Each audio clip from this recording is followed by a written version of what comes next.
तर एक मोठी आणि महत्त्वाची बातमी, अपात्र लाडक्या बहिणींची संख्या वाढणार आहे। अपात्र लाडकींची संख्या 40 लाखांच्या घरात जाणार असल्याचं दिसतंय। अपात्र लाडक्या बहिणींची संख्या वाढणार असल्याचं दिसतंय। 40 लाखांच्या घरात अपात्र लाडक्या बहिणी असू शकतात अशी शक्यता असल्याची माहिती आता समोर आलेली आहे। यावेळी एक मोठी आणि महत्त्वाची बातमी, अपात्र लाडक्या बहिणींना या योजनेतून बाहेर काढण्याचा एकीकडे आपण बघतोय पडताळणीमध्ये सुरू आहे। तर आता अपात्र लाडक्या बहिणींची संख्या ही 40 लाखांच्या घरात जाणार असल्याची माहिती आता मात्र समोर आलेली आहे। त्यामुळे नेमक्या किती बहिणींना यावेळेस लाडक्या बहिणीचा हप्ता मिळतो हे देखील पाहावं लागणार आहे। अपात्र लाडक्या बहिणींची संख्या जी आहे ती आता वाढणार असल्याचं दिसतंय। आतापर्यंत 9 लाख अपात्र लाडक्या बहिणी होत्या अशी माहिती समोर आलेली असताना आता मात्र अपात्र लाडक्या बहिणींची संख्या जी आहे ती 40 लाखांच्या घरात जाण्याची शक्यता आहे। नव्या निकषांमुळे अर्थातच या बहिणींना अपात्र होण्याचा धोका आहे।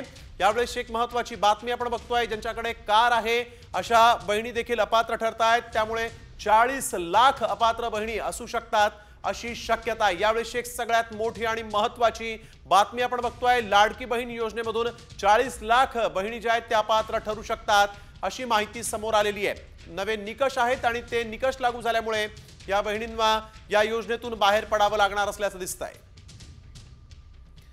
नमस्कार, सत्यमेव जयते या बातमीपत्रामध्ये आपलं स्वागत। मी स्नेहिल। या बातमीपत्राची सुरुवात महत्त्वाच्या बातमीने, लाडक्या बहिणींच्या अर्जाची सरकारी यंत्रणेकडून काटेकोरपणे पडताळणी सुरू आहे आणि त्यामुळे लाभार्थ्यांची संख्या आणखीन घटणार आहे। दुसरीकडे फेब्रुवारीचा 8वा हप्ता आजपासून मिळायला सुरुवात होणार आहे।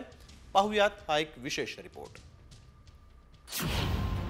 लाडकीला फेब्रुवारीचा हप्ता आजच। वित्त विभागाकडून 3490 कोटी वर्ग।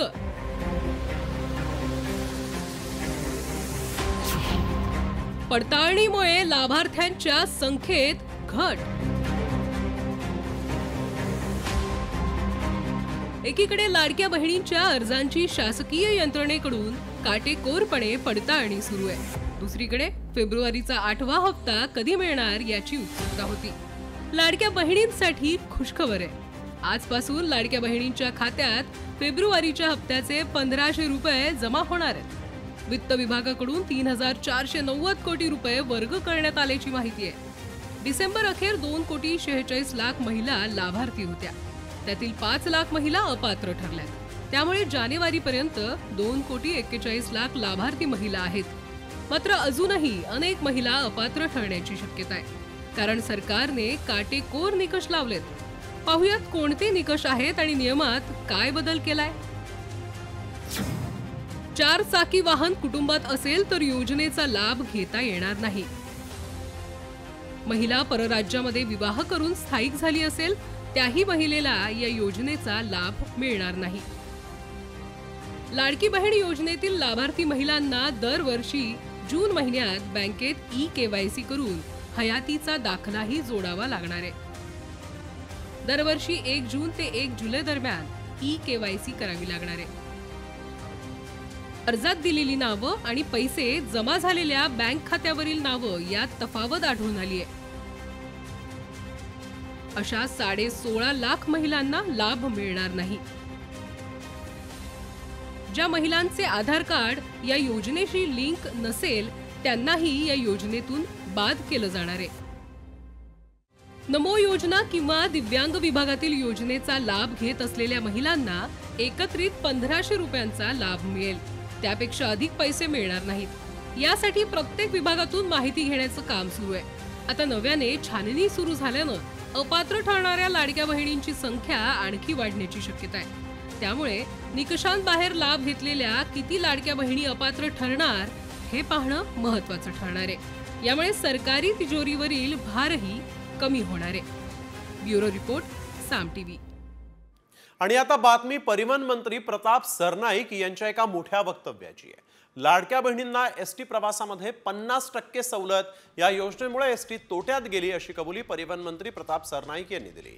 महिला आणि ज्येष्ठांना एसटी प्रवासामध्ये दिलेल्या सवलतीमुळेच एसटीला दर दिवसाला 3 कोटी रुपयांचा तोटा होतो असं प्रताप सरनाईक यांनी म्हटलं आहे।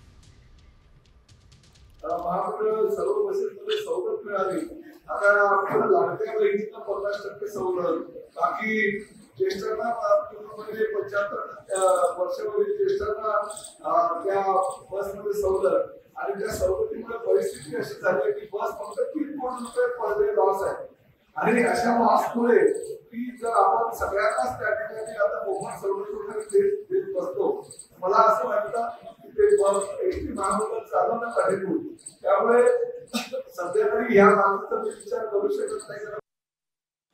यानंतर आज सगळ्यात मोठी आणि महत्त्वाची बातमी, खरं तर हादरवून सोडणारी बातमी असं म्हटलं तरी चुकीचं ठरणार नाही, कारण 10वीचा मराठीचा आजचा पहिला पेपरच फुटला. परीक्षा सुरू झाल्यानंतर अवघ्या तासाभरातच हा फुटलेला पेपर साम टीव्हीच्या हाती लागला. ही प्रश्नपत्रिका उत्तरांसह झेरॉक्स सेंटरवर केवळ 20 रुपयामध्ये विकली जात होती. साम टीव्हीनं या सगळ्या पेपर फुटीच्या प्रकरणाचा पर्दाफाश केलेला आहे आणि त्यानंतर शिक्षण खात्याचं देखील धाबं दणाणल्याचं इथं दिसतंय. आपण बघतोय आज पहिल्यांदाच 10वीचा हा पहिला पेपर जो आहे तो अवघ्या 1 तासामध्येच फुटला. साम टीव्हीनं ही बातमी दाखवली आणि त्यानंतर मात्र प्रशासनाचे धाबे दणाणलेले आहेत. गेल्या अनेक दिवसांपासून कॉपीमुक्त अभियान राबवणारी शिक्षण यंत्रणा जी आहे ती किती फोल होती हे यामुळे आज स्पष्ट झालेलं आहे. कारण राज्यात आपण बघतोय की पहिल्या 15 ते 20 मिनिटातच हा पेपर फुटला आणि तासाभरात झेरॉक्स सेंटरवर खैरातीसारखा वाटण्यात आला. दिवसभरातली या सगळ्यात मोठ्या आणि महत्त्वाच्या बातमीनं 10वीचे जे परीक्षार्थी होते त्यांच्यामध्ये देखील आता चिंतेचं वातावरण आहे. वर्षभर या सगळ्या विद्यार्थ्यांनी अभ्यास केलाय, त्यांना न्याय मिळणार का? पाहूयात या विशेष रिपोर्टमध्ये. 10वीचा मराठीचा पेपर फुटला. परीक्षा सुरू असतानाच फुटलेला पेपर सामच्या हाती. कॉपी मुक्त अभियानाचा पहिल्याच दिवशी फज्जा. 10वी 12वी परीक्षा सुरू होण्यापूर्वी मुख्यमंत्र्यांपासून ते शिक्षण मंत्र्यांपर्यंत सर्वांनीच कॉपी मुक्त अभियानाची वाजत गाजत घोषणा केली. मात्र ही घोषणा 10वीच्या परीक्षेच्या पहिल्याच दिवशी मराठीचा पेपर सुरू असतानाच हवेत विरली. कारण परीक्षा सुरू झाल्यानंतर केवळ तासाभरातच मराठीचा पेपर जालना जिल्ह्यातल्या बदनापूरमध्ये झेरॉक्स सेंटरवर आढळला आणि त्यानंतर काही क्षणात हाच फुटलेला पेपर साम टीव्हीच्या हाती लागला. त्यामुळं जालन्यातील बदनापूर इथं 10वीचा मराठीचा पहिला पेपर फुटलेला आहे आणि उत्तर पत्रिका जी आहे ती माझ्या हातामध्ये आहे. आपण जर पाठीमागे पाहिलं तर 10वीचा पेपर अजूनही सुरू आहे. पेपर हा संपलेला नाही. त्यामुळे पेपर संपण्यापूर्वीच अशा प्रकारच्या उत्तर पत्रिका ज्या आहेत त्या CSC केंद्रांवरती अगदी 20 रुपयात मिळताना आपल्याला पाहायला मिळत आहे. त्यामुळं जालन्यामध्ये मराठीचा पहिला पेपर फुटल्याचं देखील समोर आल्याचं आपल्याला पाहायला मिळत आहे. हा पेपर कसा फोडण्यात आला तेही पाहूया. जालन्याच्या बदनापूरमध्ये 10वीचा पेपर फुटला. पहिल्या 15 मिनिटांमध्ये प्रश्नपत्रिका परीक्षा केंद्राबाहेर शहरातील झेरॉक्स सेंटरवरून प्रश्नपत्रिकेच्या झेरॉक्स काढल्या. प्रश्नपत्रिकेची झेरॉक्स 20 रुपयांमध्ये विकण्यात आली. प्रश्नांच्या उत्तरांच्या झेरॉक्स प्रत परीक्षा केंद्रांवर वाटल्या. पेपर फुटल्याची बातमी सर्वात आधी साम टीव्हीनं दाखवली आणि शिक्षण खात्याचं धाबं दणाणलं. संभाजीनगर बोर्डाच्या सचिवांनाही साम टीव्ही पाहूनच पेपर फुटल्याची बातमी कळल्याची कबुली त्यांनी खुद्द दिली. साम टीव्हीवर आत्ता मी ही बातमी बघितलेली आहे. जालना येथील जिल्ह्यातील बदनापूर केंद्रावरील. तर त्या अनुषंगाने आम्ही संबंधित केंद्र संचालक आणि संबंधित शिक्षणाधिकारी, संबंधित गट शिक्षणाधिकारी यांच्याकडे तात्काळ अहवाल मागितलेला आहे आणि जे कोणी यामध्ये दोषी असतील त्यांच्यावरती बोर्डाच्या नियमानुसार कडक कार्यवाही केली जाईल. चौकशी आल्यानंतर यावरती वरिष्ठांकडे हे सर्व अहवाल पाठविण्यात येईल. त्यानंतर साम टीव्हीनं थेट पुणे बोर्डाच्या अध्यक्षांचं केबिन गाठलं आणि त्या ठिकाणी बोर्डाचे सचिव वासुदेव कुलाड यांना गाठलं आणि त्यांनीही सामच्या माध्यमातून बातमी कळल्याचं सांगितलं आणि याबाबत चौकशी करणार असल्याचंही सांगितलं. आता जस्ट टीव्हीच्या बातमीनुसार आम्हाला कळते मंठा तालुक्यामध्ये तळणी या ठिकाणी आणि बदनापूर तालुक्यामध्ये अशी घटनाकडे दिसून येते. आम्ही विभागाकडून माहिती घेतोय, जे संबंधित कोण दोषी असतील त्यांच्यावर तात्काळ कारवाई केली जाईल. सुरुवातीलाच बोर्डाचे अध्यक्ष आणि जालना जिल्ह्याच्या जिल्हाधिकाऱ्यांनी फुटलेला पेपर आणि विद्यार्थ्यांना दिलेला पेपर हे वेगवेगळे असल्याचा दावा केला. मात्र साम टीव्ही आपल्या बातमीवर ठाम होतं. सामनं फुटलेली प्रश्नपत्रिका आणि पेपर संपल्यानंतर विद्यार्थ्यांकडून मिळवलेल्या प्रश्नपत्रिकेची तपासणी केली असता दोन्ही प्रश्नपत्रिकेमध्ये साम्य असल्याचं आढळून आलं. साम टीव्हीच्या प्रतिनिधीने जी CSC केंद्रावरती खरेदी केलेली होती ती ही प्रश्नपत्रिका आणि आपण जर पाहू शकत असाल तर दोन्हीमध्ये अनेक प्रश्न जे आहेत ते सारखेच आहे. आता हा काव्य सौंदर्य नावाचा प्रश्न आहे. माझ्या घराच्या झरोक्यातून दिसत आहे एक आश्वासक चित्र उद्याच्या जगाचं आणि याचंच उत्तर देखील ह्या CSC केंद्राच्या झेरॉक्स मध्ये आपल्याला पाहायला मिळतंय. त्यानंतर मात्र जिल्हाधिकाऱ्यांनी या प्रकरणाच्या चौकशीचे आदेश दिले. विशेष म्हणजे वेगानं सूत्र हलवत पोलिसांनी तिघांना ताब्यात घेतलं. बदनापूर येथे पेपर फुटीबाबत जी वृत्तपत्रांमध्ये जी प्रसारमाध्यमांमध्ये बातमी होती तर त्या बाबतीत विभागीय बोर्ड, जिल्हा प्रशासन आणि पोलीस प्रशासन हे चौकशी करत आहे आणि त्यामध्ये CSC काही केंद्र आहेत. त्यामध्ये बाबतीत शिक्षणाधिकारी, माध्यमिक, पोलीस हे तपासणी करून त्याची पडताळणी देखील चालू आहे. प्रकरणामध्ये विभागीय बोर्ड आणि पोलीस प्रशासन, जिल्हा प्रशासन यांच्यामार्फत हे प्रकरणाची सखोल चौकशी करण्यात येईल. विशेष म्हणजे हे केवळ जालना जिल्ह्यातलंच झालं असं नव्हे तर यवतमाळ जिल्ह्यातही प्रश्नपत्रिका सोशल मीडियावर व्हायरल झाली. अशा प्रकारांमुळे वर्षभर मेहनत करून अभ्यास करणाऱ्या विद्यार्थ्यांवर अन्याय तर होणार नाही ना, हा महत्वाचा सवाल आहे. मात्र पहिल्याच दिवशी फुटलेल्या पेपरमुळे बोर्डाच्या परीक्षेची लखतरं वेशीला टांगली गेली. त्यामुळे आता पुढील पेपरबाबत बोर्ड आणि जिल्हा प्रशासन तसंच पोलीस काय पावलं उचलणार आणि दोषींवर किती कडक कारवाई करणार याकडेही लक्ष लागलंय. जालन्याहून अक्षय शिंदेसह ब्युरो रिपोर्ट, साम टीव्ही मराठी. तर 10वीच्या पेपर फुटीबाबत साम टीव्हीच्या बातमीची शिक्षण मंत्री दादा भुसे यांनीही दखल घेतली. पेपर फुटी प्रकरणी चौकशीचे आदेश दिले असून दोषींवर कारवाई होणार असल्याचं भुसे यांनी सांगितलेलं आहे. तसंच कॉपी प्रकरणाचीही सरकारनं दखल घेतली असून कारवाईचा इशारा दिलेला आहे.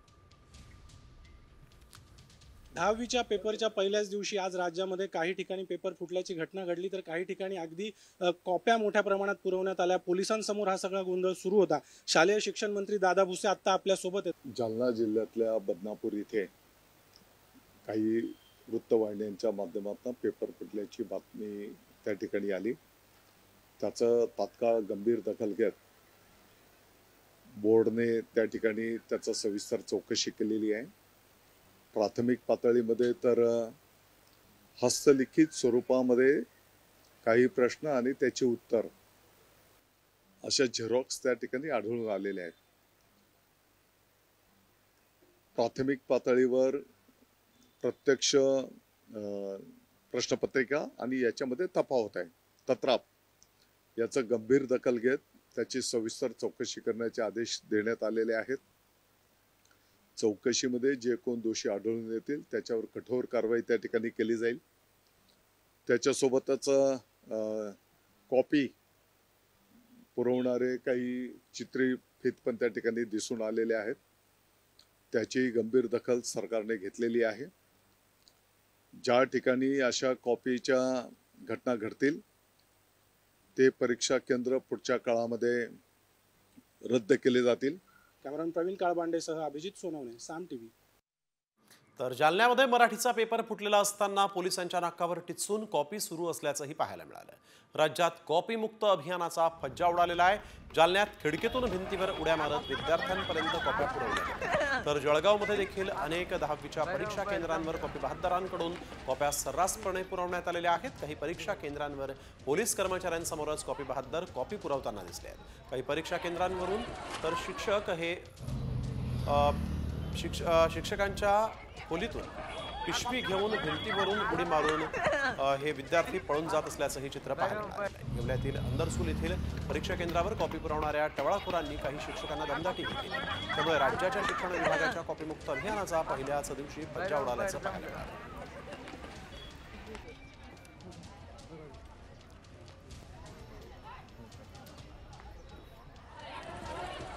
मुख्यमंत्री देवेंद्र फडणवीसांनी उपमुख्यमंत्री एकनाथ शिंदेंना तिसरा धक्का दिला.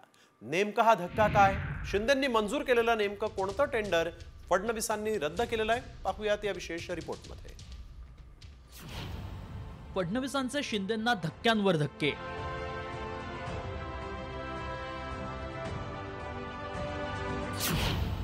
शिंदेंनी मंजूर केलेले आणखी एक टेंडर रद्द.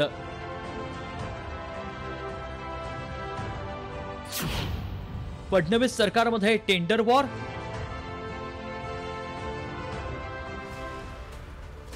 गळ्यात गळे घालून सत्तेत आलेल्या महायुतीत सध्या पायात पाय घालून एकमेकांना पाडण्याचा प्रयत्न होतोय. यामुळे याचं मूळ कारण म्हणजे महायुतीत रंगलेलं टेंडर वॉर. माजी मुख्यमंत्री एकनाथ शिंदेंनी मंजुरी दिलेल्या टेंडरला मुख्यमंत्री फडणवीसांनी ब्रेक लावलाय. मुंबई आणि जालन्यातल्या प्रकल्पानंतर आता पंढरपूरच्या दर्शन मंडप आणि स्कायवॉकचं देखील टेंडर फडणवीसांनी रद्द केलंय. त्यामुळे शिंदेंना फडणवीसांनी हा तिसरा धक्का दिल्याची चर्चा रंगली आहे. पंढरपुरातील विठ्ठल रुक्मिणी मंदिरात येणाऱ्या भाविकांसाठी दर्शन मंडप आणि स्कायवॉक बांधण्यात येणार होतं. यासाठी तत्कालीन मुख्यमंत्री एकनाथ शिंदेंनी 229 कोटींचा निधी मंजूर केला होता. मात्र याच टेंडरला मुख्यमंत्री फडणवीसांनी आता स्थगिती दिली आहे. त्यामुळे महायुतीत सर्व काही आलबेल नसल्याच्या चर्चा राजकीय वर्तुळात पुन्हा रंगल्या आहेत. दर्शन मंडप आणि स्कायवॉक या 2 प्रकल्पांना मंजुरी दिली होती. यासाठी जवळपास 129 कोटी रुपयांचा निधी देखील मंजूर केला होता. त्याची निविदा देखील प्रसिद्ध झाली होती आणि या कामाचं लवकरच भूमिपूजन करण्याचा देखील घाट घातला होता. मात्र काल अचानक ही सगळी प्रक्रिया रद्द करण्यात आलेली आहे. यामागे कुठेतरी आता राजकारण शिजते का याची आता देखील चर्चा सुरू झालेली आहे. मागच्या आषाढीच्या यात्रेच्या वेळी तत्कालीन मुख्यमंत्री एकनाथ शिंदे यांनी या कामाला मंजुरी दिली होती आणि त्यासाठी तात्काळ निधी देखील उपलब्ध केला होता. शिंदे मुख्यमंत्री असताना मंजूर केलेल्या कोणत्या प्रकल्पांना फडणवीसांनी स्थगिती देऊन चौकशी लावली आहे पाहूया. जालन्यातील 900 कोटींच्या सिडको प्रकल्पाचं टेंडर रद्द करून चौकशीचे आदेश. मुंबई महानगरपालिकेतील घनकचरा व्यवस्थापनाच्या 1400 कोटींच्या टेंडरला स्थगिती. पंढरपुरातील दर्शन मंडप आणि स्कायवॉक बांधकामाच्या 229 कोटींचं टेंडर रद्द. धक्का दिला वगैरे असं काही नाहीये. प्रत्येक योजनेचं रिव्ह्यू होत असतात. एखाद्या योजनेमध्ये नवीन मुख्यमंत्री आले, त्यांना असं वाटतं की एक रिव्ह्यू घ्यावा. ते सगळ्याच डिपार्टमेंटचा रिव्ह्यू घेतात आहे. त्याच्यात थांबवली वगैरे असं काही नाही. कदाचित त्यांना ते रिव्ह्यू करायचं असेल, त्यांचा तो अधिकार आहे. ते रिव्ह्यू केल्यानंतर पुन्हा त्या योजना सुरू होतील. सगळे शिंदे साहेबांचे निर्णय देवेंद्रजी त्या ठिकाणी बदलतायत, रद्द करतायत असा अर्थ अजिबात लावण्याचं काही कारण नाही. कुठेही अशा प्रकारचं एकमेकांना ओव्हरटेक करण्याचं नाही आहे.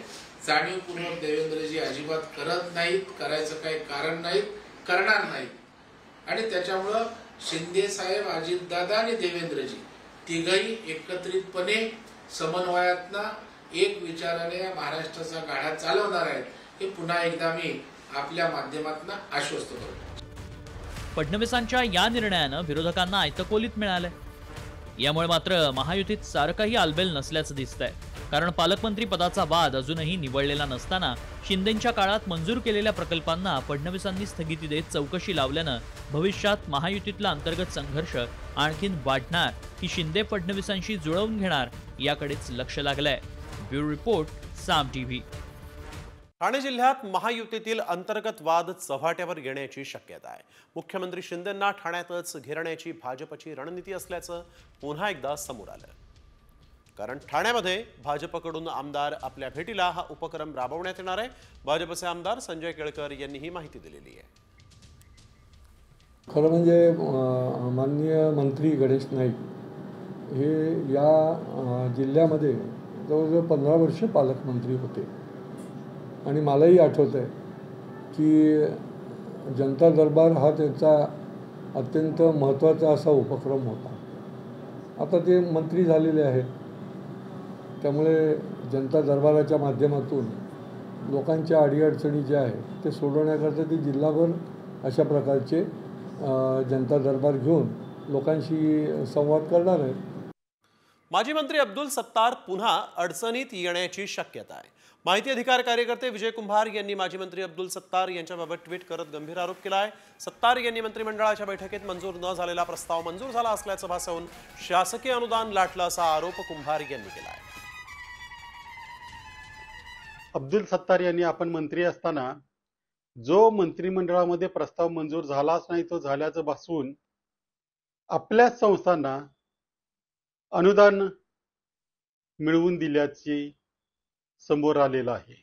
ज्या अधिकाऱ्यांनी ज्या मंत्र्यांनी केलेले आहे अशा मंत्र्यांवर कडक कारवाई करणं हे क्रमप्राप्त असतं.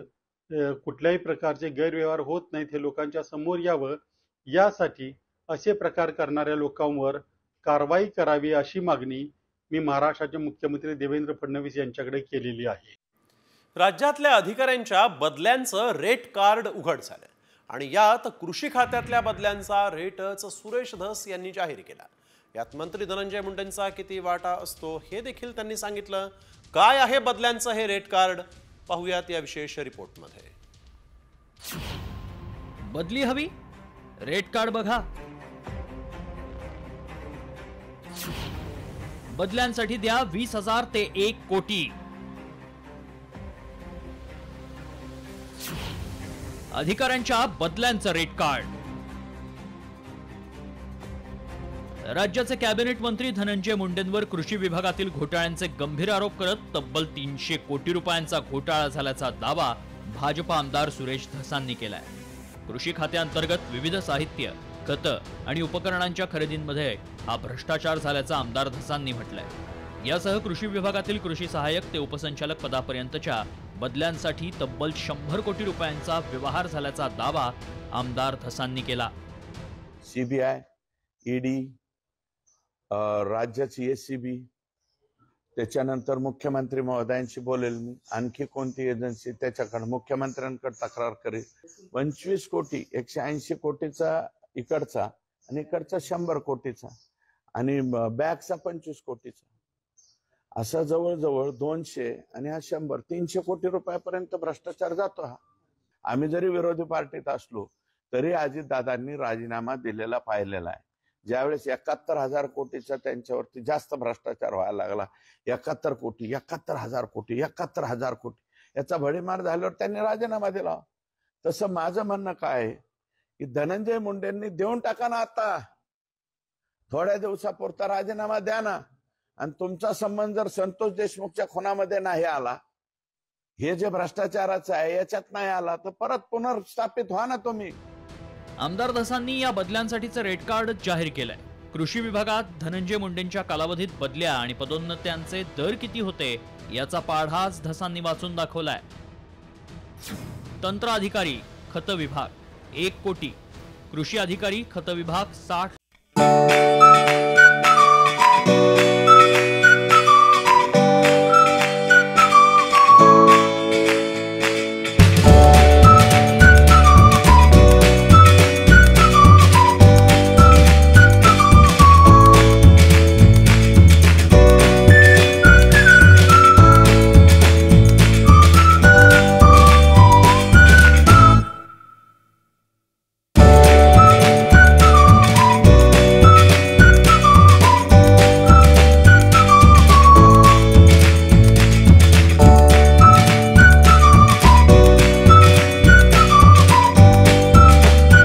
ही तपशील सादर केलाय.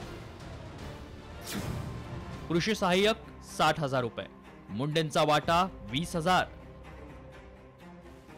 कृषी पर्यवेक्षक 1,50,000, मुंडेंचा वाटा 40,000.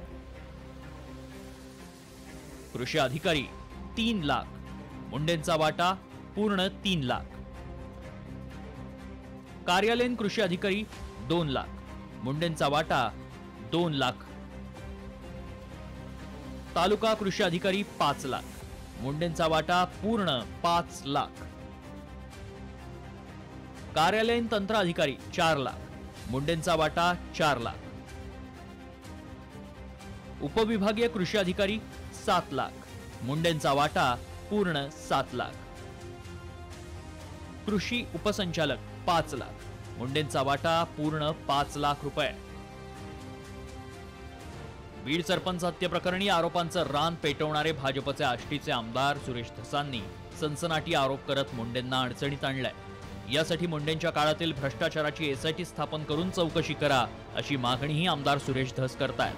त्यामुळे मुंडेंवरील आरोपांची आता तरी चौकशी होणार का, याही आरोपांचं वादळ धुळीस मिळणार आणि धनंजय मुंडे मंत्रिपदावर कायम राहणार हेच पाहायचं. ब्युरो रिपोर्ट, साम टीव्ही. वळूया पुढील बातमीकडे. मराठा आंदोलक मनोज जरांगे यांनी मस्साजोगमध्ये सरपंच संतोष देशमुख यांच्या कुटुंबियांची भेट घेतली. 25 फेब्रुवारीला मस्साजोगवासीय आणि देशमुख कुटुंबानं अन्नत्याग आंदोलनाची घोषणा केलेली आहे आणि याच पार्श्वभूमीवर देशमुख कुटुंबानं अन्नत्याग आंदोलन करू नये असं आवाहन जरांगेंनी केलेलं आहे. तर अन्नत्याग आंदोलनावर मस्साजोगचे ग्रामस्थ आणि देशमुख कुटुंब ठाम आहे. तर जरांगे आंदोलनामध्ये सहभागी होणार असल्याची माहिती धनंजय देशमुख यांनी साम टीव्हीला दिलेली आहे. संतोष भैया देशमुख यांचे हत्या होऊन आता 2.5 महिन्यापेक्षा जास्त दिवस ओलांडले. गावकऱ्यांनी आणि देशमुख कुटुंबियांनी अन्नत्याग आंदोलनाची घोषणा केली आणि हे राज्याची आणि राज्य सरकारची नाचक्की करणारा निर्णय. आणि मनोजदादांची अपेक्षा होती की हे आंदोलन तुम्ही करू नये. अत्यंत दुर्दैवी ही घटना घडलेली असताना तुम्ही आंदोलन करता हे अत्यंत दुर्दैवी आहे. म्हणून ही त्यांना एकतर करा ही आंदोलन म्हणता येईना आणि थांबाही म्हणता येईना. त्यांनी जाताना सांगून गेले की मी या आंदोलनात सहभागी असणार आहे. भाजप आमदार सुरेश धस मस्साजोगमध्ये जाऊन संतोष देशमुख यांच्या कुटुंबियांची आणि गावकऱ्यांची भेट घेणार आहेत. मस्साजोगच्या ग्रामस्थांनी 25 फेब्रुवारीपासून अन्नत्याग आंदोलनाचं हत्यार उपसलेलं आहे. भाजपचे आमदार सुरेश धस उद्या सकाळी 8:30 वाजता मस्साजोगमध्ये जाऊन देशमुख कुटुंबियांची आणि ग्रामस्थांची भेट घेणार आहेत. आंदोलन होण्याअगोदर सरकारच्या वतीनं भाजप आमदार सुरेश धस देशमुख कुटुंबीय आणि धनंजय देशमुख यांच्याबरोबर त्याचबरोबर गावकऱ्यांची भेट घेऊन तोडगा काढण्याचा प्रयत्न करणार आहेत. नाशिकच्या पालकमंत्रीपदाच्या शर्यतीतून कृषी मंत्री माणिकराव कोकाटेंचं नाव बाद झाल्याची चर्चा आहे. फसवणुकीच्या प्रकरणात शिक्षा झाल्यामुळे ते बॅकफुटवर गेल्याचं बोललं जात आहे. त्यामुळे पालकमंत्रीपदावर भाजपचा दावा अधिक भक्कम झाल्याची राजकीय चर्चा आहे. महायुतीत नाशिकच्या पालकमंत्रीपदाचा तिढा कायम आहे. भाजप शिंदे गटासह राष्ट्रवादीचा पालकमंत्रीपदावर दावा आहे. मात्र आता आजी माजी कृषी मंत्र्यांच्या कारनाम्यांमुळे राष्ट्रवादी बॅकफुटवर गेलेली आहे. त्याचा फायदा आता भाजप आणि शिवसेना उचलण्याची शक्यता आहे. मंत्रिमंडळामध्ये असलेल्या मंत्र्यांवर आरोप झाल्यास जबाबदारी म्हणून पहिले त्यांनी राजीनामा दिला पाहिजे असं वक्तव्य ज्येष्ठ समाजसेवक अण्णा हजारे यांनी केलेलं आहे. राज्य मंत्रिमंडळातील मंत्री धनंजय मुंडे आणि माणिकराव कोकाटे यांच्यावर आरोप झाले असून अण्णा हजारेंनी मुंडे आणि कोकाटेंचं नाव न घेता त्यांच्यावर टीका केली. अशा लोकांना मंत्रिमंडळात घेण्याआधी विचार करणं गरजेचं आहे असंही अण्णांनी म्हटलंय. मंत्रिमंडळात राहून ज्यावेळेला आरोप होतात, एक क्षण सुद्धा पदावर राहणं दोष आहे. लगेच राजीनामा देऊन मोकळे झाले पाहिजे. चुकला ना, चूक झाली ना, लोक पाहतात ना. आता मला सत्य राहण्याची काही गरज नाही आणि मी राहू शकत नाही. म्हणून आपली जबाबदारी, आपलं कर्तव्य असं समजून पहिला राजीनामा देऊन मोकळा झाला पाहिजे. मुंबईचं भूषण म्हणून मिरवण्यात येणार आणि काही दिवसांपूर्वीच वाहतुकीसाठी खुला झालेला कोस्टल रोडला तडे पडले आणि याची गंभीर दखल दुसऱ्या तिसऱ्या कोणी नव्हे तर थेट पंतप्रधान मोदींच्या कार्यालयानं घेतली. नेमकं काय झालंय कोस्टल रोडचं पाहूयात या विशेष रिपोर्टमध्ये. कोस्टलला तडे, पीएमओची तडी.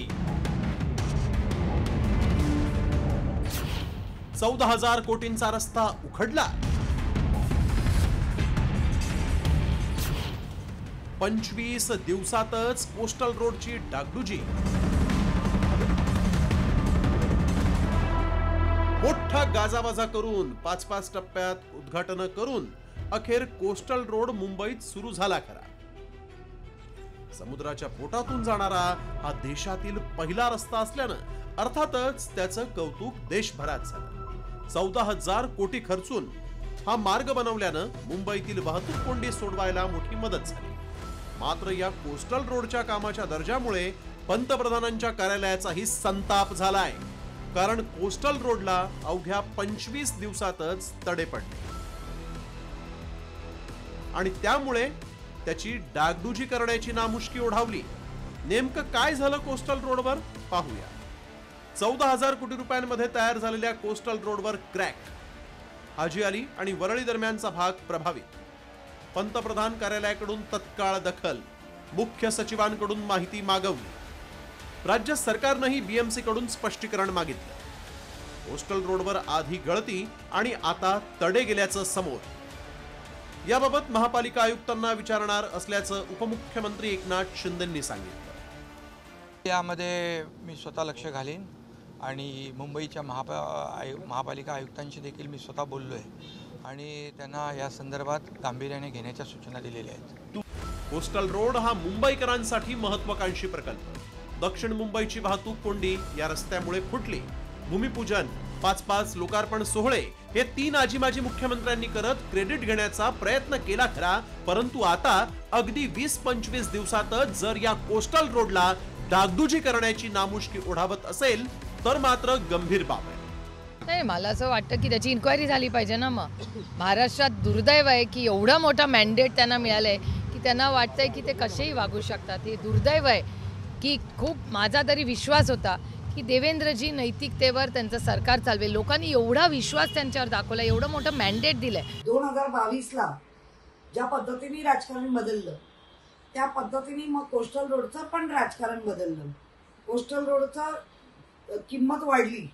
कोस्टल रोडचा दिनांक म्हणजे ज्याला आपण त्या पिरियडमध्ये व्हायला पाहिजे ते झालं नाही. आणि कोस्टल रोडमध्ये हे मात्र दिसतंय की माझा लाडका कॉन्ट्रॅक्टर जिंकला. कोस्टल रोडवरील बोगद्याला याआधी गळती लागली होती, त्यानंतर खड्डेही पडले आणि आता तडे गेल्यानं डागडुजीची वेळ आली. हा कामाचा दर्जा पाहून कोस्टल रोडच्या नावावर 14,000 कोटी रुपये हे अरबी समुद्रात बुडवणारे कोण आहेत त्यांना शोधून त्यांच्यावर कारवाई होणं देखील तितकंच गरजेचं आहे. ब्युरो रिपोर्ट, साम टीव्ही मराठी. तर काही लोकांचे मला गायब करण्याचे मनसुबे असल्याचं म्हणत उपमुख्यमंत्री शिंदेंनी ठाकरेंवर निशाणा साधला. माजी मुख्यमंत्री आणि ठाकरे गटाचे प्रमुख उद्धव ठाकरेंनी धक्का पुरुष असल्याचं वक्तव्य केलं होतं. मला धक्का देणाऱ्यांना धक्का देणार असा इशाराच ठाकरेंनी दिला आहे.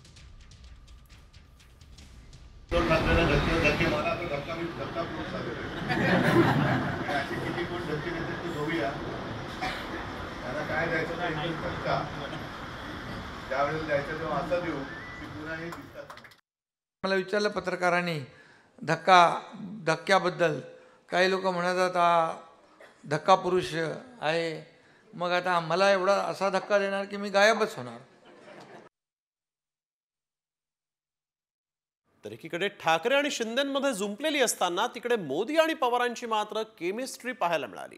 नवी दिल्लीत 98व्या अखिल भारतीय मराठी साहित्य संमेलनाचं उद्घाटन पंतप्रधान नरेंद्र मोदी यांच्या हस्ते झालं आणि या सोहळ्याला राष्ट्रवादीचे नेते शरद पवार हे देखील उपस्थित होते. उद्घाटन कार्यक्रमाच्या वेळेस पंतप्रधान नरेंद्र मोदी आणि शरद पवारांची केमिस्ट्री पाहायला मिळाली. शरद पवार जेव्हा खुर्चीत बसण्यासाठी म्हणून पोहोचले तेव्हा त्यांच्यासाठी पंतप्रधान मोदी यांनी खुर्ची धरून ठेवली. तसंच शरद पवार यांना ग्लासमधून पाणीही दिलं. या कार्यक्रमात पंतप्रधान नरेंद्र मोदी आणि शरद पवारांनी मंचावर दिलखुलास गप्पा केल्याचंही दिसलं.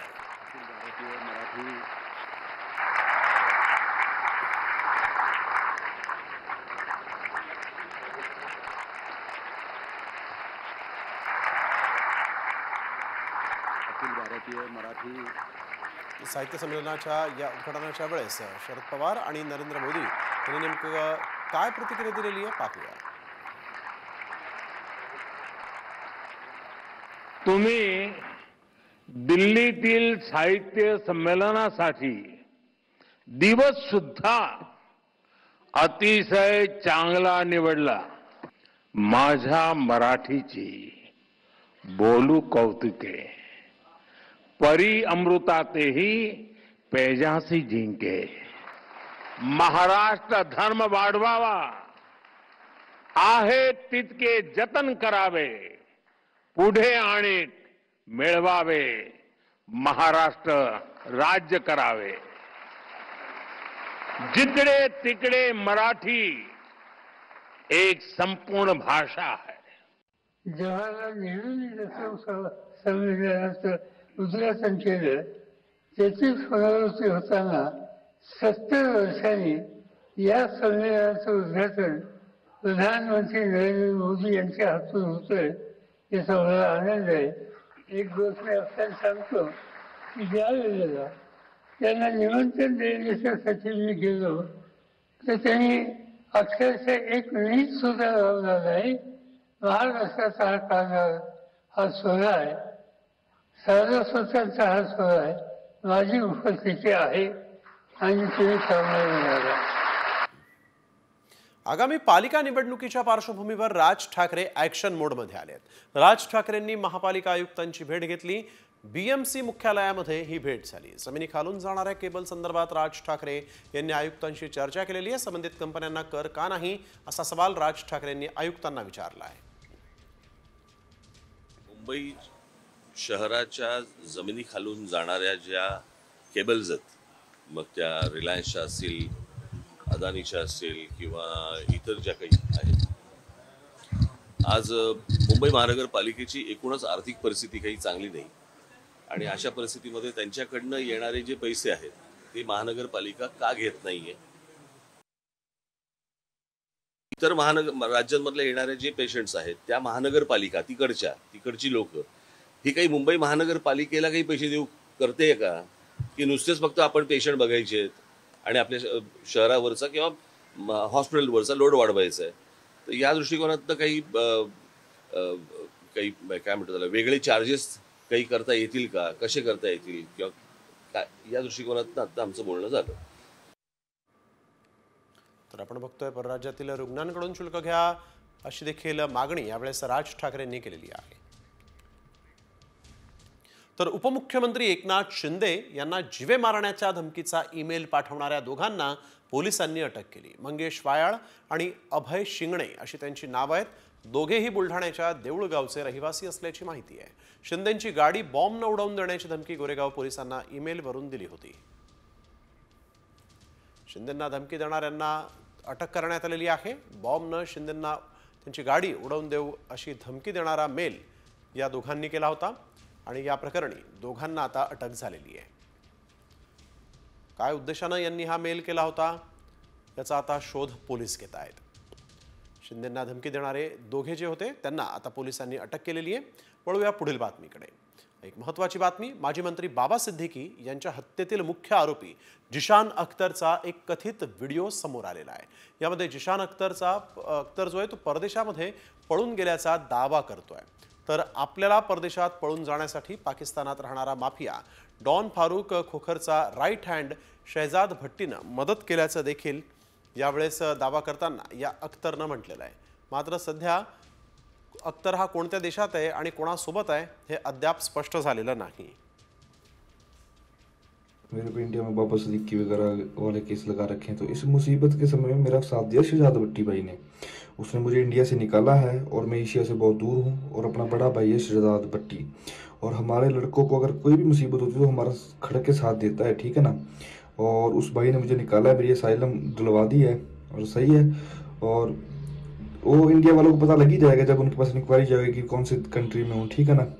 बाकी शहजाद भट्टी हमारा बड़ा भाई है और हमारे दुश्मनों को चेतावनी है, अपना निकल जाओ, सिक्योरिटी कर लो, हम देखेंगे ठोकेंगे कल्ले कल्ले को, ठीक है ना. संभाजी महाराजांबद्दल विकिपीडियावर वादग्रस्त लिखाण लिहिणाऱ्या लेखकांवर गुन्हा दाखल होणार आहे. समाजामध्ये तेढ निर्माण होईल असे लिखाण विकिपीडियावर अपलोड केल्याप्रकरणी हा गुन्हा दाखल करण्यात येणार आहे. विकिपीडियाला कंटेंट हटवण्यासाठी 3 दिवसांचा वेळही देण्यात आला होता. मात्र विकिपीडियाकडून कोणताही प्रतिसाद मिळालेला नाही. त्यामुळे महाराष्ट्र सायबर सेल 4 ते 5 जणांवर गुन्हा दाखल करणार आहे.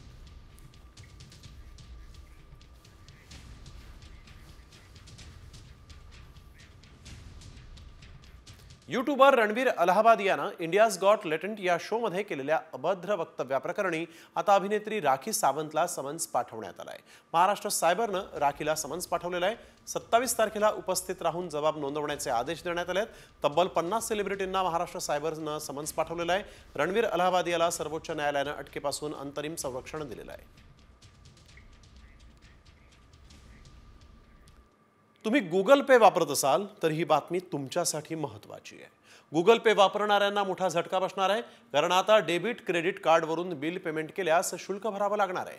या निर्णयामुळे वीज तसंच गॅस यासारखी युटिलिटी बिल्स भरणाऱ्या ग्राहकांना प्रोसेसिंग फी द्यावी लागणार आहे. एकूण व्यवहाराच्या 0.5 ते 1% हे शुल्क आकारलं जाण्याची शक्यता आहे.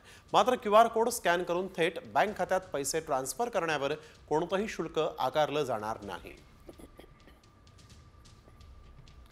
डेबिट क्रेडिट कार्डवरून बिल पेमेंट केल्यास शुल्क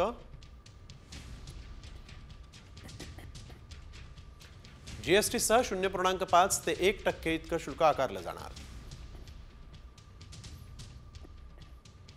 मोबाईल रिचार्ज पासून सर्व बिल पेमेंट महागणार आहेत. वीज, गॅस, पाणी बिलासाठी प्रोसेसिंग फी द्यावी लागणार. QR कोडवरून थेट बँक खात्यामध्ये पैसे पाठवल्यास शुल्क नाही. तुमच्या खात्यातून कुणी फसवणुकीनं पैसे काढल्यास आता बँक हात झटकू शकत नाही, कारण सुप्रीम कोर्टानं खातेदारांना दिलासा देणारा निकाल दिला आहे. ग्राहकांच्या खात्यातून फसवणुकीनं पैसे काढल्यास बँक जबाबदार राहणार असं निरीक्षण जे आहे ते सुप्रीम कोर्टानं नोंदवलेलं आहे. फसवणूक झालेल्या ग्राहकांना बँकेनं नुकसान भरपाई द्यावी असंही कोर्टानं म्हटलेलं आहे. एका ग्राहकाच्या याचिकेवर सुनावणी करत असताना सुप्रीम कोर्टानं हे महत्त्वाचं निरीक्षण नोंदवलेलं आहे. पूर्वीच्या काळी कसं होत होतं, तुमच्या अकाउंटला कुठलाही सायबर अटॅक झाला, तुमचे पैसे गेले की बँका त्या ग्राहकाला सांगायचे की तुम्ही पोलीस केस करा. आणि तुम्ही एकदा का त्यांनी पोलीस केस केली की पोलीस केस कोणाविरुद्ध? अज्ञात व्यक्तीविरुद्ध. आणि एकदा का पोलीस केस केली की तो गुन्हा दाखल झाला की ते गुन्ह्यातले पैसे वसूल होईपर्यंत बँका मात्र अलिप्त राहत होत्या आणि तो ग्राहक मात्र पोलिसांकडे खेटे मारत होता. आता मात्र कोर्टाने जे सांगितलं आहे हे एक लॉ ऑफ बेलमेंट आहे. म्हणजे त्या ग्राहकांनी ज्या विश्वासाने तुमच्याकडे पैसे ठेवले ती पैशाची सुरक्षितता, ते पैसे सांभाळायची संपूर्ण जबाबदारी ही बँकांची आहे. तर सुप्रीम कोर्टानं काय निरीक्षण नोंदवलेलं आहे पाहूयात ग्राफिक्सच्या माध्यमातून. खातेदारांचे पैसे सुरक्षित ठेवणं बँकेची जबाबदारी आहे.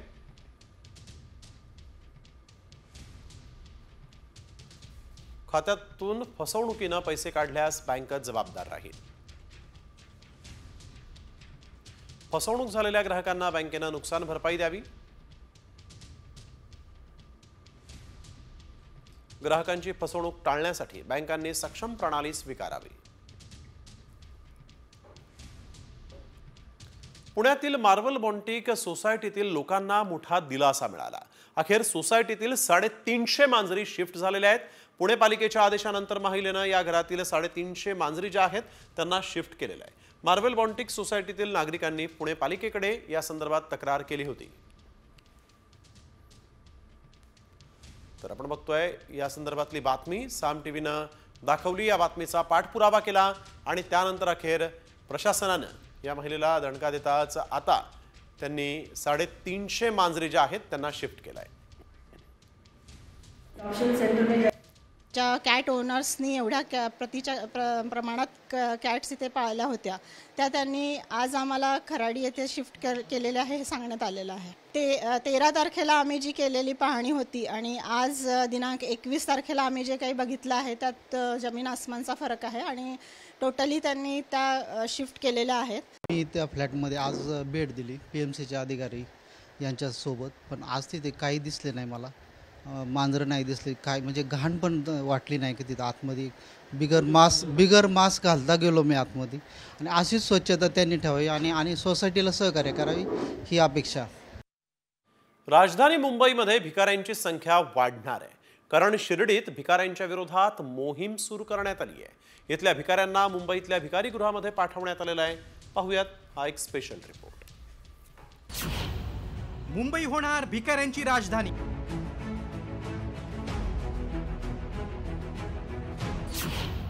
शिर्डीतील भिकारी मुंबई.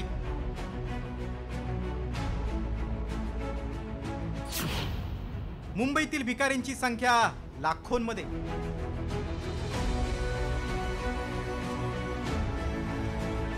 मुंबई देशाची आर्थिक राजधानी, देशातील सगळ्यात श्रीमंत शहर आणि आता हीच मुंबई भिकाऱ्यांची राजधानी होणार आहे. होय, तुम्ही जे ऐकलंय ते अगदी खरंय. मुंबई आता भिकाऱ्यांची राजधानी होणार आहे. मुंबईतील भिकाऱ्यांची संख्या ही 5 लाखांचा आकडा पार करेल अशी भीती आहे, कारण शिर्डीतील सगळ्या भिकाऱ्यांना आता मुंबईत आणण्यात आलंय. त्यामुळे आता तुम्हाला घराबाहेर पडल्यावर भिकाऱ्यांना भेटल्याशिवाय घरात परत येणं हे केवळ अशक्य आहे. मुंबई भिकाऱ्यांची राजधानी का होणार ते पाहूया. शिर्डीतील भिकाऱ्यांना मुंबईत आणणार. मुंबईत आधीच 4 लाखांवर भिकारी. शेजारील मध्य प्रदेशात भीक मागण्यावर बंदी. मुंबईतील पर्यटन स्थळांमुळे भिकाऱ्यांची संख्या मोठी आहे. नगरपालिका प्रशासन, साईबाबा संस्थान आणि शिर्डी पोलीस स्टेशन यांची संयुक्त कारवाई होती. ही कारवाई आपण मुंबई भीक मागण्यास प्रतिबंध करण्याबाबतचा अधिनियम 1959च्या कलम 5 नुसार कारवाई केलेली आहे. या कारवाईमध्ये आपण जवळपास 72 भिक्षेकरींना ताब्यात घेतलेलं आहे. यापैकी 60 पुरुष आणि 12 महिला होत्या. या 72 भिक्षेकरूंपैकी जे 12 महिला भिक्षेकरी होत्या त्यांना आपण शासकीय महिला भिक्षेकरी स्वीकार केंद्र चेंबूर येथे दाखल करण्याबाबत मान्य न्यायालयात हजर केले होते. मान्य न्यायालयाने त्यांना तिथे हलवण्याचे आपल्याला आदेश मिळालेले आहेत. मुंबईत आधीच भिकाऱ्यांना भीक मागण्यास बंदी आहे, तरी देखील प्रत्येक सिग्नलवर, प्रत्येक लोकलमध्ये, प्रत्येक स्टेशन, बस स्टॉप आणि मंदिराच्या बाहेर मोठ्या प्रमाणात भिकारी दिसतात. शिर्डीत नशेखोरांच्या हल्ल्यात 2घांचा मृत्यू झाल्यामुळे भिकाऱ्यांना तिथून हटवण्यात येते. मुंबईतील गर्दी आणि समस्या पाहता हे भिकारी मुंबईत आले आणि जरी भिक्षेकरी गृहात राहिले तरी मुंबईवर त्यांचा ताण पडणार यात तीळ मात्र शंका नाही.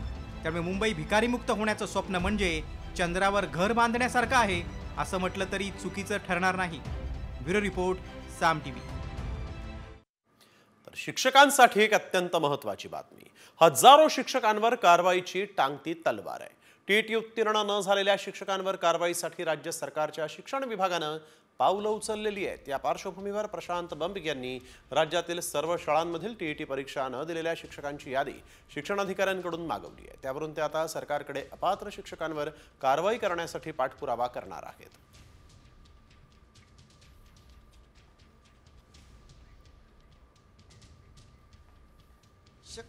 विषय असा आहे, कारवाई तर हा फार छोटा भाग आहे. त्यांना स्वतःलाच मनाला वाटलं पाहिजे की आमच्यावर ह्या पिढ्या घडवण्याची जबाबदारी असताना आम्ही मुख्यालयी राहत नाही, चांगलं दर्जेदार शिक्षण देत नाही आणि स्वतः 80,000चा पगार घेतात, हे शिक्षकांनी स्वतः समजून घेतलं पाहिजे. मला बोलायची गरज नव्हती खरं म्हणजे, परंतु मी यांच्यावर कारवाई करणार. जे ह्या लायकीचे शिक्षक नाही आहेत, 20% शिक्षक जिल्हा परिषदचे आमचे चांगले आहेत नो डाऊट, पण जे लायकीचे नाही आहेत त्यांना मी इथून काढणार, त्यांना नोकरीतून बडतर्फ करायला लावणार, ते त्या कायद्याप्रमाणे. कारण की त्यांना जे काम दिलंय ते करत नसतील तर. तर टीईटी परीक्षा न दिलेल्या शिक्षकांची माहिती देण्याचा आदेश आहे. इयत्ता 1ली ते 8वी पर्यंत शिक्षक म्हणून पात्र होण्यासाठी पात्रता परीक्षा आहे. 13 फेब्रुवारी 2013 नंतर नियुक्त झालेल्या शिक्षकांसाठी टीईटी बंधनकारक आहे. 30 मार्च 2019 पर्यंत टीईटी उत्तीर्ण करणं आवश्यक होतं. राज्यातील अनेक शिक्षक पात्रता परीक्षा उत्तीर्ण नाहीत. इचलकरंजीतील जर्मनी गँगच्या मुसक्या सातारा पोलिसांनी आवळल्या. मारहाणीच्या वादातून धीरज ढाणेच्या खुनाची सुपारी घेण्यासाठी म्हणून आलेल्या टोळीतील 7 जणांना पोलिसांनी बेड्या ठोकल्या. त्यांच्याकडून 2 पिस्तूल, कोयता, जिवंत काडतूसह असा 5 लाखांचा मुद्देमाल जप्त करण्यात आला आहे. दरम्यान माजी नगरसेवक वसंत लेवे यांचा मुलगा निलेश हा मुख्य सूत्रधार असून त्यानं या टोळीला 20 लाखांची सुपारी दिली असल्याचं पोलिसांनी सांगितलेलं आहे. आम्ही इचलकरंजीमधील जर्मनी गँग संबंधित होत आहे. रस्त्यावर वाढदिवस साजरे करून दहशत माजवणारे व्हिडिओ इंस्टाग्रामवर टाकलो होतो. त्याकरिता कोल्हापूर LCB वाल्याने आम्हाला बोलावून चांगलीच समज दिली आहे. इथून पुढे आम्ही व्हिडिओ कोणी करणार नाही. तुम्ही पण करू नका आणि प्रसारित करू नका व्हिडिओ, ही नम्र विनंती आहे. सुरुवातीला आपल्या काही लोकांवर संशय होता की ते दरोडा करण्याच्या हेतूने सातारामध्ये त्यांनी प्रवेश केलेला आहे. त्या लोकांना ताब्यात घेतल्यानंतर त्यांच्याकडे 2 वेपन, त्यांच्याकडे 5 कोंबड्या आणि 4 जिवंतराव असे त्यांच्याकडे सापडलेलं होतं. सुरुवातीला त्यांच्यावर गुन्हा दाखल करण्यात आला की ते दरोड्याचा प्रयत्न या ठिकाणी करत आहेत. सगळे आरोपी आता आपल्या ताब्यात आहे. इथून 7 आरोपी आपल्या ताब्यात आहेत. 1 आरोपी मात्र फरार आहे. त्याला लवकरात लवकर आम्ही ताब्यात घेणार आहे. आज माननीय कोर्टाच्या समोर आम्ही हजर करून त्यांची PC घेतली.